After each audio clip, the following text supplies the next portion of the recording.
સેલિબ્રિટીઓ આવે છે અહીંયાની મીઠાઈ ટેસ્ટ કરવા,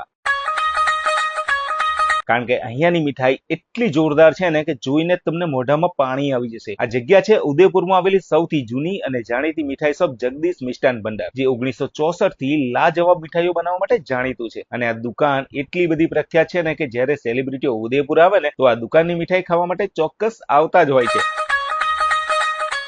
મને તો સ્વીટ્સ બહુ જ ભાવે, એટલે મેં અહીંયા આવીને માવા મસૂર પાક, કાજુ હોર્લેક્સ બરફી, કાજુ પતીસા, ગુંદર પાક, સંગમ બરફી, માવા કચોરી અને રાજસ્થાનની શાન એવા માવા ઘેવર અને પ્લેન ઘેવર ટ્રાય કર્યા હતા। અને સાચું કહું તો દરેક મીઠાઈનો ટેસ્ટ એટલો લાજવાબ હતો ને કે મેં ઘર માટે પણ પેક કરાવી લીધી। અહીંયા ફક્ત મીઠાઈ જ નહીં પરંતુ ગરમા ગરમ નાસ્તો પણ મળે છે, જેમાં કચોરી, મિર્ચી વડા, સમોસા, ઇમરતી, લસ્સી ખાઈને તો અમને પણ મજા આવી ગઈ। જો તમે પણ ઉદયપુર જવાનો પ્લાન કરતા હોય તો ભૂલ્યા વગર જગદીશ મિષ્ટાન ભંડારની મુલાકાત જરૂર લેજો। અને તમારું કોઈ ફ્રેન્ડ કે પરિવારમાંથી કોઈ જતું હોય તો એને પણ આ રીલ મોકલીને ત્યાંની મીઠાઈ મંગાવી લેજો। અને હા, ઓરિજિનલ જગદીશ મિષ્ટાન ભંડારમાં જ જજો, કારણ કે ડુપ્લિકેટ પણ ઘણા જ છે। તેમની અલગ અલગ બ્રાન્ચના એડ્રેસ નીચે આપેલા જ છે। ખાઈને તમે પણ કહેશો કે ટેહડો ટેહડો પડી ગયો। આવજો ત્યારે, જય શ્રી કૃષ્ણ।